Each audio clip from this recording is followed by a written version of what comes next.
How to open an existing project in DaVinci Resolve. First of all, launch DaVinci Resolve on your computer and wait for the project manager window to appear. This is the first screen that pop-ups when you open the software and it displays all your saved project. Next, take a look at the list of your project displayed in the project manager.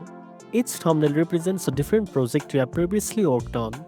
Scroll through the list and locate the project you want to open. If you have a lot of projects, you can use the search bar at the top to quickly find the one you are looking for by typing its name. After that, once you have found the correct project, simply double-click on it. DaVinci Resolve will begin loading the project, including your timeline, media files, edits, and all the settings associated with it. In case the project manager doesn't show up automatically, you can always open it manually.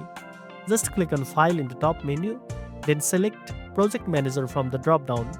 From there, follow the same steps to find and open your project.